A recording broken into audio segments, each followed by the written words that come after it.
Well, thanks very much to our intrepid trio. That was very insightful and particularly great to have those independent reactions from Mr. Noel Pearson. Thank you. Now, can I turn to the stage of the event where we're going to ask Senator Glenn Sterle, representing the Honourable Julie Collins, the Minister for Housing, Homelessness, Community Services and Indigenous Employment.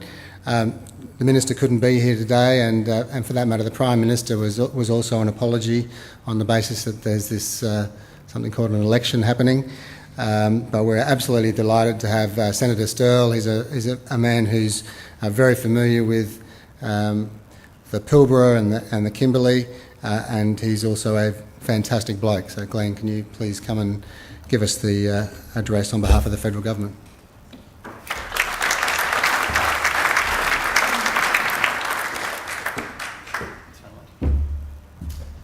How could I argue? Thanks, Tim. Firstly, look, I would like to pass on the apologies from the Prime Minister and the Minister who couldn't be here today, but I would like to pay my respects to the traditional owners, both past and present, on whose land we meet today. Andrew, thank you very much for the invite today, via Tim, who happens to be not only a good bloke too, but a very diligent worker and a great representative of your company. I think it's very important. There are so many distinguished guests here, but I've only got about 6 or 7 minutes. Tim's told me 4 times, so I think he means it. But I do want to acknowledge the traditional owners, the mobs that are here, the groups, but I'd like to pay special acknowledgement and thanks to Ken, Allery, Eileen and the Wirramala Yinjabandi mob who hosted me in Roebourne a couple of weeks ago. Great to see you here today. I know there's not enough jumpers in your wardrobe, but thanks for coming down. And Kenny, you're a true ambassador to your people, and you were in my ear for 2 days and I thoroughly enjoyed your company. Thanks, mate.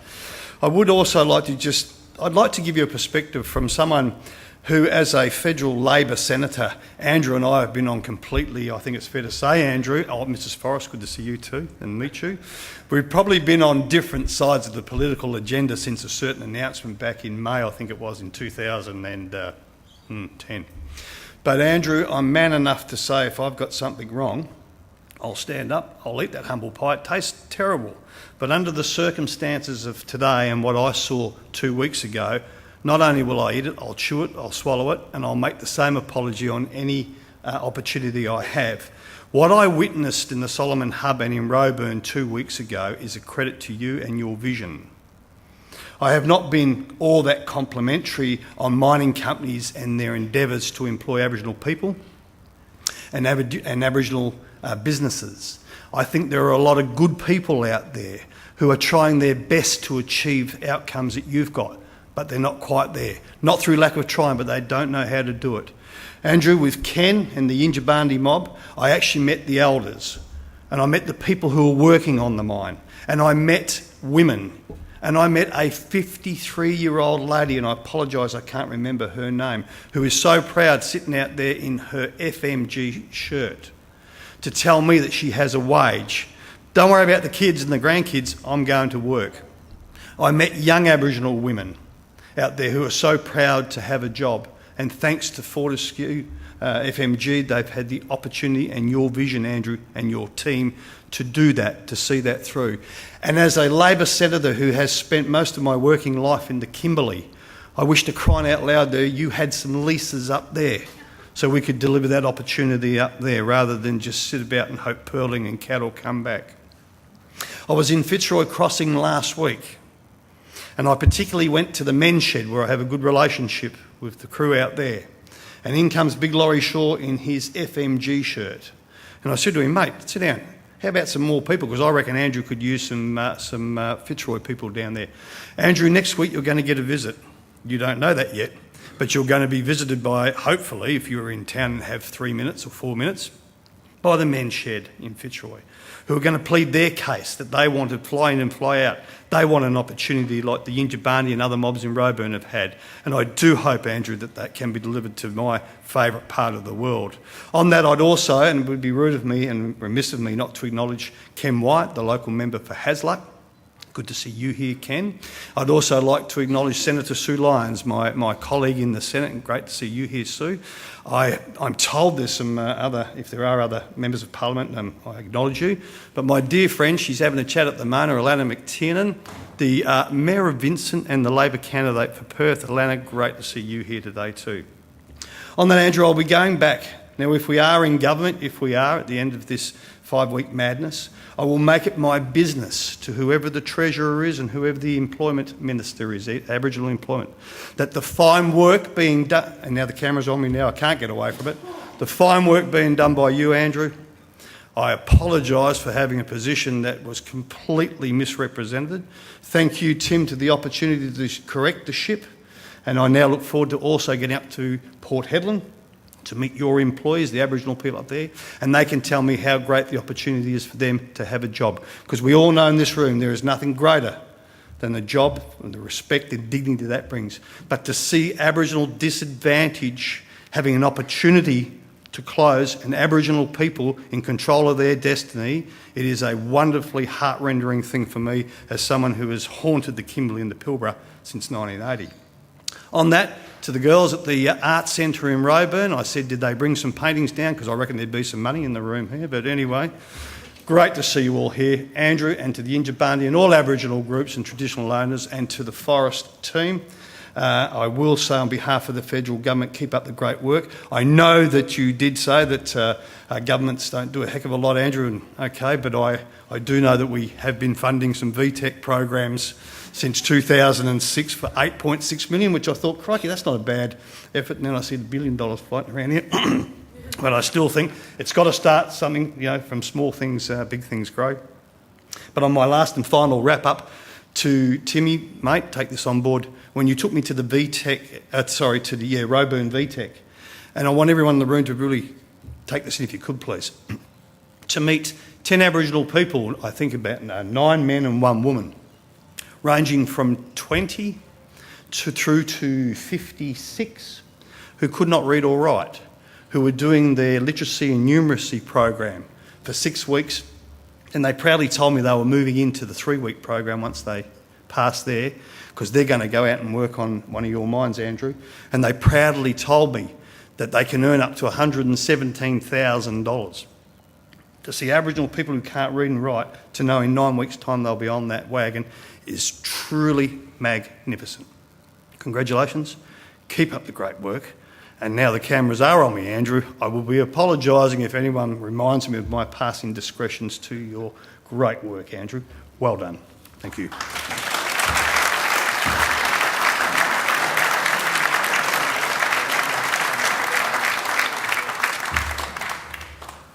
Thanks very much, Senator Sterle. Fantastic address. And look, we're very privileged to have today a representative from the federal government in Mr Ken Wyatt, representing the Honourable Tony Abbott, the Leader of the Opposition.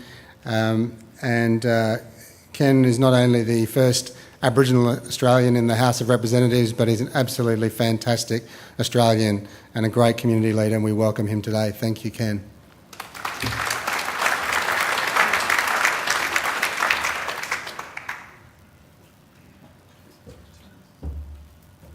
Thank you, Tim. I want to start by acknowledging the Noongar elders and the Whadjuk people in Barrie. Thank you very much for your welcome. To the Yindjibarndi people, thank you for being here. My interactions with you over the years has been through 99-year leases, education and health. There are a couple of milestones I just want to reflect on for a moment. I'm representing Tony, but I also want to inject a personal perspective, because as an Aboriginal person who is of Noongar, Wongai and Yamaji heritage, what you've done, Andrew, is important in a stepping direction. But I also want to acknowledge both you and Nicola and your contribution. Noel Pearson, you have been a great mentor, and Dr. Marcia Langton, you have been a friend and a mentor in the journey that I've also had. I often looked at towns and thought, why is it that 140 Aboriginal people living 100k away from a community with 140 non-Indigenous Australians rely on welfare? And in that thinking, I struggled with the fact that we had become so dependent on welfare as a people. and that the capacity that we needed to develop the economic pathways were just not there. And then over that period, Mick Miller did a report on traineeships, and Andrew, you're partly right, and Glenn, your contribution I will also acknowledge in the work that you have done throughout the Kimberley and Pilbara, because you have been committed. Whilst we are of different political persuasions, our bipartisan thinking and approach has meant that it's made a difference to Aboriginal communities, and Sue, equally for your contribution, firstly in your union position, but more in the future in terms of the commitment that you will give through the Senate process as a Senator for Western Australia. But that journey has taken us a long way, because Mick Miller criticised governments for the way they did traineeships and suggested that we really needed real jobs within the business and government sector. Government sector did pick up and did provide jobs within the trainee, but often at the lower echelons of government services. The second milestone that really impacted on me was the native title, and my thinking then was around the Futures Fund, and I thought, great, this puts a partnership relationship between the business sector, mining sector, the broader community and Aboriginal and Torres Strait Islander people of this nation. And on that basis, we would see progression. But alas, I didn't see the extent that I thought and had a vision for. And I caught up with Andrew at a meeting because the senior officer from the health department couldn't meet with Andrew to discuss the concept of the men's shed in Fitzroy, so I was sent.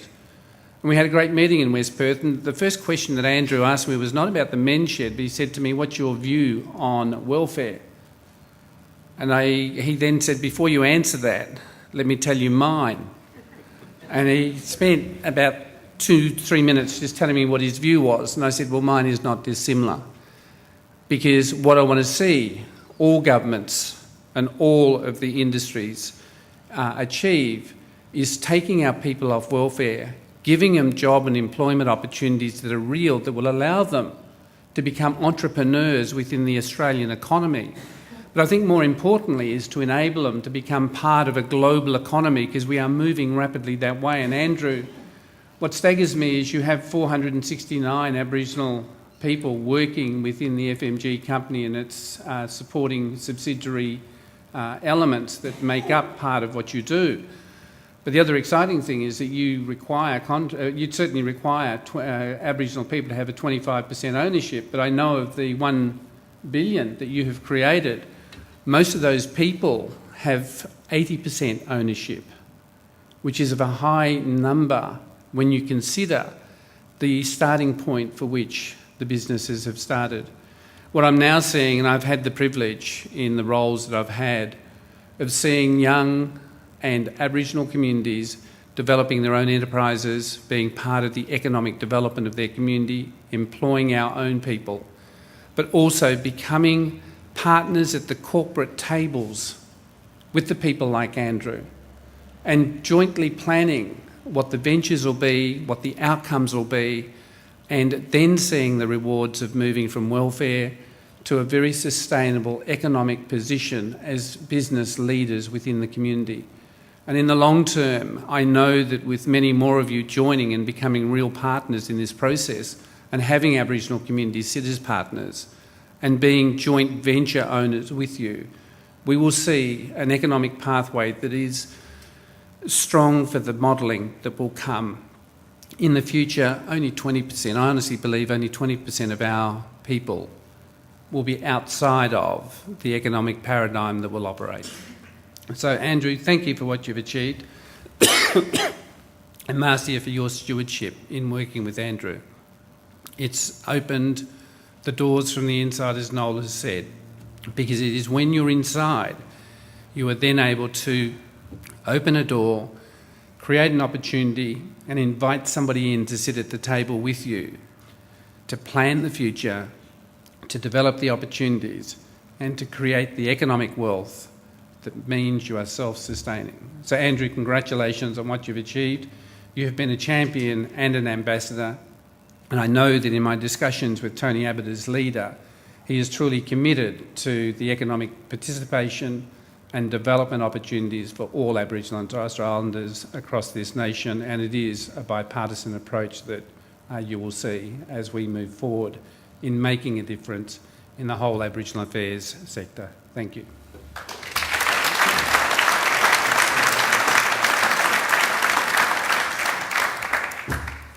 Thanks very much, Ken, for those really warm remarks.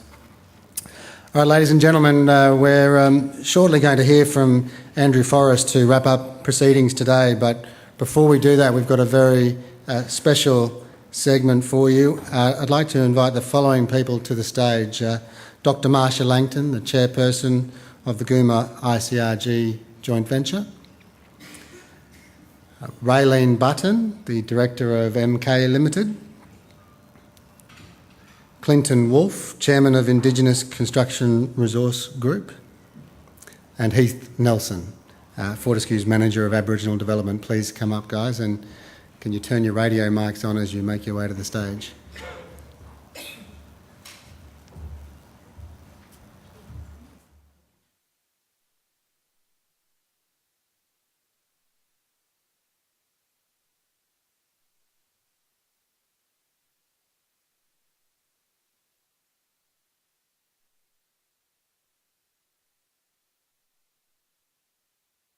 Do I still have a... I've still got a mic? Okay, good. So we just wanted to unpack this program a bit further and really try and get to some of those truths that are at the heart of this. And so I'm just going to ask some questions which these guys have had no warning about. But we might start with Professor Langton. You've got a reputation as one of Australia's most eminent, commentators and thought leaders and academics when it comes to Aboriginal issues and addressing Indigenous disadvantage. Why in the hell would you put all of that at risk by coming mining with Fortescue Metals Group? And well, there's no contradiction at all. So for many years what I've been doing is tracking how Aboriginal people are faring with the mining industry, and it's very clear that some companies get the policy settings right and some don't. So the FMG policy settings are, in my view, 9.5 out of 10. And I don't say that Aboriginal involvement in business is a very powerful, liberating pathway out of the misery of poverty, just as a theoretical exercise, although it is, the case worldwide that's so. But, I think being in business is terrifically challenging and fun. And, being an independent board member with Gooma ICRG joint venture is just so thrilling and exciting. I think it's very enjoyable. And so there's no contradiction. And, I'm permitted to do this from my university so long as I declare my interests and there are no conflicts of interest. And I think channeling the money from, that's made back to the mob, well, that's the liberation pathway, really. Make your own money, do well, be happy. Thanks very much. So Heath, you've got your mark there out of 10. What do you see as the biggest challenge going forward for this program and this concept? I heard $5 billion worth of contracts coming up, so I think that's going to be an enormous challenge. But look, at the end of the day, we've heard so much about opening of doors, and really that's all I've seen. My role is to try and open the doors from the inside. And at the end of the day, I can't do the business. It's the business has to be done by the Aboriginal businesses. So at the end of the day, the biggest challenge of this business, it's a changing economy out there. It's for ourselves, Fortescue, we're going through a change ourselves from construction phase into operations, and that brings other challenges as well. So, look, really it's a lot of the mentoring support that I see now going, that, they've given the opportunity, the contracts are there, the corporate governance is there, they've got the business managers and everything else in place. It's just making sure that they've got that support and mentoring on the way through, and not just give them the one contract. You've got to look for continuity of contracts so they can build and learn and build their capability. Thanks very much, Heath. Now, Raylene, turning to you, you're a member of the Garryara Native Title Group. You're a former Fortescue employee. but you're now standing on your own 2 feet as a business operator. What changes have you seen in the attitudes in your community as a result of this Billion Opportunities program? Well, I guess for myself, coming out of Fortescue, and when Fortescue opened the 1 billion opportunities contracts given to and awarded to Aboriginal people, I thought, well, what a great opportunity to actually take on some of this. So for myself, coming from Fortescue, and I thought, what am I going to do from here? And then I said, well, get on the bandwagon, get yourself a contract. So I did. So I went out, and it just took me within 6 months of leaving Fortescue that I started up our business, and we took on a contract, and now away we go. So it's been a great opportunity, and I've seen myself also as a role model in my community around the Pilbara, and being a young woman as well, knowing that you come from something and you've turned it into, where you can actually take ownership of it, and that's what our people want, an ownership, and so that's what we've done. Thanks very much, Raylene. Clinton, in your role on your board, what sort of changes are you sort of seeing on the ground from these contracts being undertaken by the other Aboriginal companies, I guess, as well as yours, and how do we make this sustainable? Well, it can only be sustainable if FMG keep providing those opportunities, right? So there's all these champions over here on the Indigenous side, and there's also the champions on the FMG side, like Heath, Nev, Andrew, Blair McGlue, Alexa. There's a heap of people in here who make this happen. So I see that it's going to keep going on and on. It's important to understand that all these Indigenous contractors here actually do the same job as what a non-Indigenous contractor does. They do it as well, and they've got the Indigenous content as well. So provided that we keep complementing each other, the opportunity should flow, and I hope that the other companies, mining companies and resource companies, etc., actually see that it is possible and put the same structures in place so that these things can happen a lot more quickly than what they have in the past. Thanks, Clinton. Turning back to you, Professor Langton, you're on the record on the public record as saying that only the mining industry is investing in meaningful change in remote areas of Australia. That was quite a controversial comment, I guess, when you made it. You attracted a lot of criticism, but in your opinion, what needs to be done to demonstrate to people that it is possible to make a difference? I just want to correct something that Ken said. I played a tiny role in these changes, and the thing is, what I've been doing as an academic is running along behind the change in the mining industry and reporting on it, because it doesn't get reported on in the media, and it's distorted in the media. But the fact of the matter is that the only economic development in the Indigenous world has come from the private sector. It doesn't come from government. It just doesn't, where has it ever come from government? And, until some big government departments give us some contracts, we can't point to them and say, oh, you're helping with economic development. So, it's just the plain facts. It's the mining industry that's poured money into, and here, $1 billion into Aboriginal contracting. That's a very real, economic development. Those are big numbers, and thanks to FMG for leading the way on it. And it's not reflected in government policy. So the government policies are, completely out of sync with the real world, and so we need to have governments paying attention to the Aboriginal Employment Covenant policy work on training and employment. We need to have VTECs elsewhere in the country. I mean, at one stage in our discussions, there was a goal of 25 VTECs across the country as the pilot. Well, that's been pulled back to 4. That's not good enough, because anybody who goes to the VTECs, and I've heard somebody here today already talk about it, and I've been to the VTEC in Port Hedland, and I've had a look at how it all works It works. It's as plain as daylight that it works. So, you know, it's silly to call these pilots. You know, these VTECs have been working for a long time. The evidence is in. Roll out the VTECs. So, you know, you want to know what I think about how governments can catch up with industry. Send some government contracts our way. You know, why isn't the Defence Force? Why aren't the Defence Forces contracting us? You know, we need more government contracts. The government has to keep up. They're not keeping up with the private sector. They're not keeping up with FMG. When will it be that the government can say that they've poured $1 billion into Aboriginal contracting? They don't even try. They don't even believe that it's possible. You know, so there's the difference right there.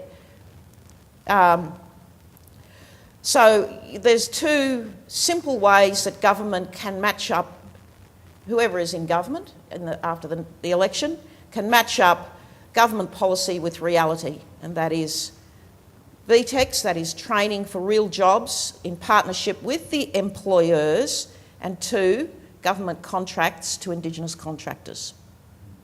Thanks very much for your comments on that issue. Raylene, just picking up on something Marcia said in terms of, I guess, the VTEC program and its importance as a foundation for all of the things that Fortescue is now doing in Aboriginal engagement. How important was it that that program came first to create, I guess, maybe an awareness of what was possible, but also a hunger in people to do things and to participate in the broader economy? Well, I guess when VTEC started out in 2006, and a lot of it had to do with the early negotiations with Fortescue and its various native title groups. A lot of the groups in the Pilbara, the native title groups especially, were screaming out for employment, but not just employment. They wanted to see jobs at the end of training, not training for the sake of training. And when Fortescue approached the native title groups and said, oh, well, we have this VTEC program. Now, we've heard that there was a VTEC program that started when Andrew used to work out in Marn, and we wanted something different. So it was actually the Aboriginal community and the native title groups that got involved and said, well, if we're going to start a VTEC program here in our community, we want to actually see jobs at the end of those trainings. So you're not just going to take people and train them, but you're going to actually have a job at the end of it. And so VTEC then doing a lot of negotiation and talking with the communities, and through that they've developed the program with the community. Not usually you have, from the ground up, people are saying this is how it's got to be structured. It was actually coming from the roots and coming up. And so we've seen the successes come through. We've seen a lot of our people then going on to full-time employment, being paid in high jobs that they would never ever thought they'd be. And today we're still seeing those successes coming through. Thanks very much for that. Clinton, if you were giving advice to a new Aboriginal venture that was starting up, how do they get access to opportunity, and how do they make themselves successful in this space? First thing is keep knocking on the door until they get that tired of you that they give you an opportunity. And the second part about it is make sure when you got your board together that you do have some different points of view on the board. So you need to bring in some different skill sets, people who are going to give you the right type of advice, and make sure on the back end that you've got the correct financial systems in place, particularly in relation to invoicing and things like that. It's easy to go broke in contracting, and if you're not set up correctly, then you can get in trouble.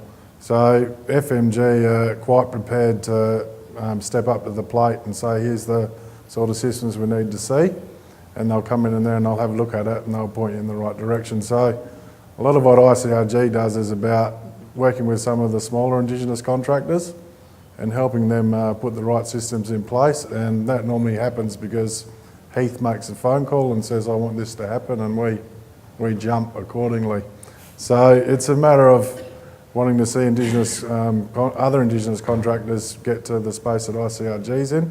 There's plenty of work out there. Rather than cut each other's throats, we should be identifying opportunities and working out how we can share that pie, rather than letting the non-Indigenous contractors come in and take that work, which in actual fact we can do ourselves. Well, another question to you, Glenn. So in terms of Fortescue set out to award contracts to entities that were at least 25% Aboriginal owned, and through the joint venturing, through the discussions and negotiations, we got a much better result. In fact, how important have the joint venture relationships been, and how do you make a successful joint venture with a non-Aboriginal company? I think it's all about listing, isn't it? So you've each got to understand what each other's needs are, and then work out what the outcomes that are required, and then work through from there.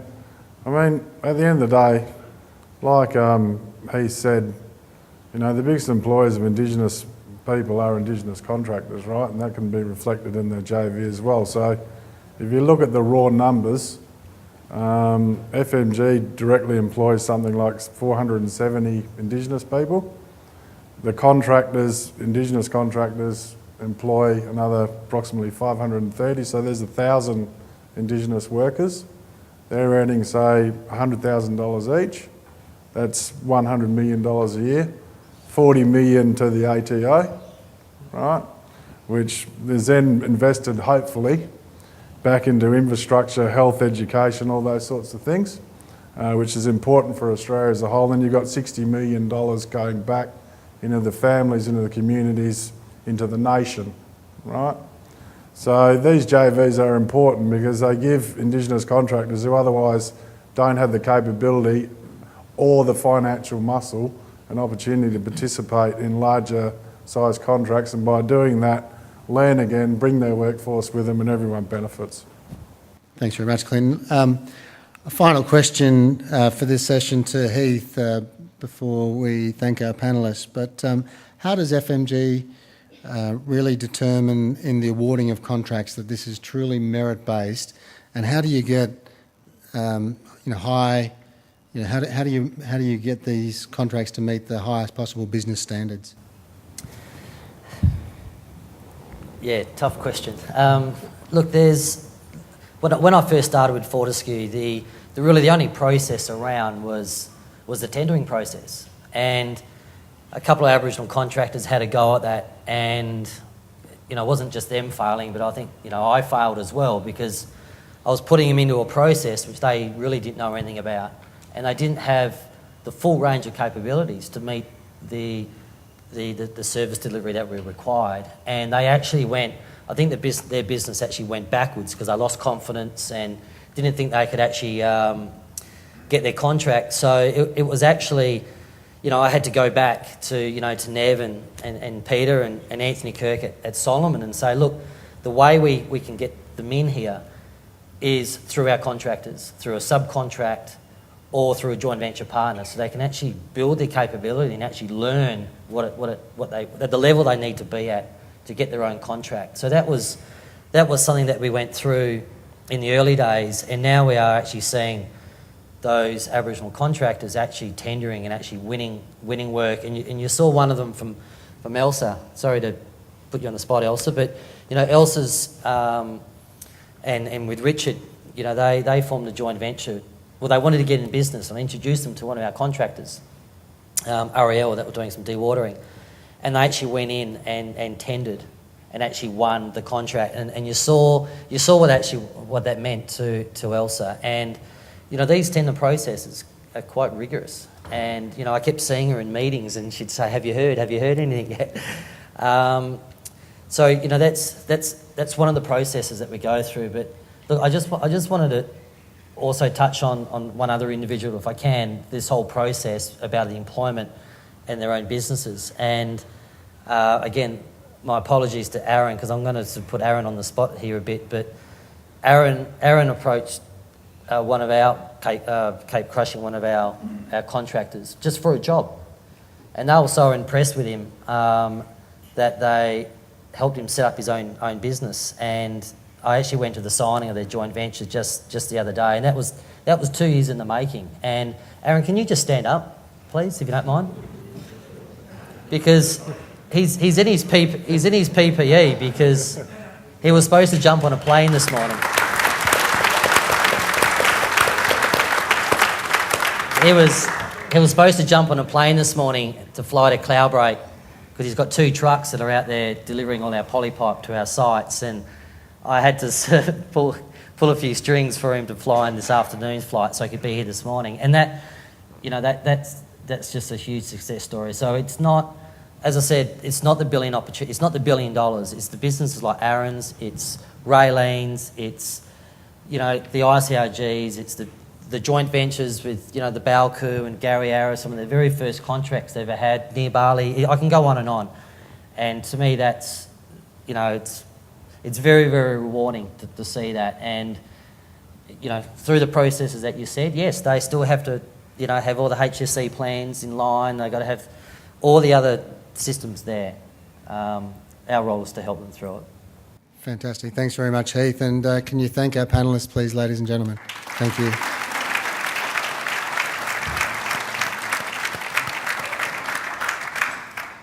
Ladies and gentlemen, the only thing standing between you and refreshments is the chairman of Fortescue Metals Group, Mr. Andrew Forrest. Can I invite Andrew to the stage to give us a concluding address?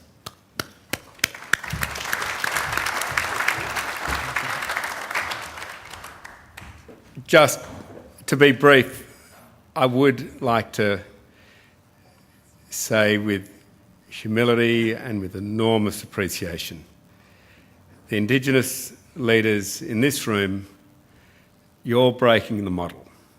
You're showing the leadership. Fortescue's been nothing but a facilitator for your dreams, aspirations and your talents. And I'd ask that you speak loudly and proudly about what you have achieved, that you let the nation know this is the future, a future without a disparity and a future without a cash handout mentality. And Aboriginal people, proud, strong and independent and beautiful in their essential Aboriginality. I can't leave this lectern without saying that this has had very little to do with Andrew Forrest.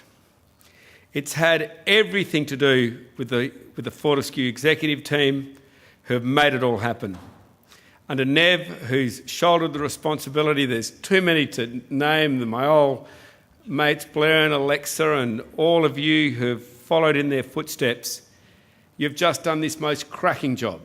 And you know that I've demanded a zero welfare mentality, absolute professionalism, higher standards, competitive cost, everything you'd expect from a sharp business to ensure these fabulous Aboriginal businesses get going on solid ground, that they're expected to perform because they will, with that expectation upon them.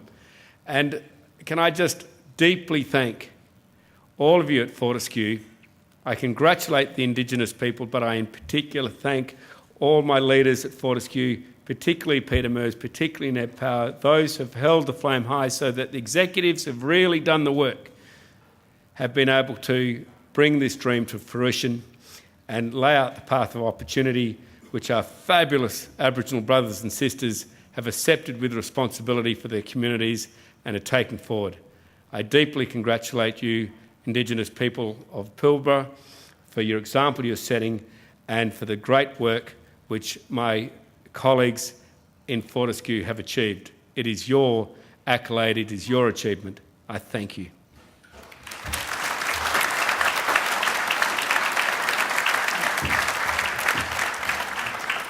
Thanks very much, Andrew, and thanks, ladies and gentlemen. That concludes the formal event today.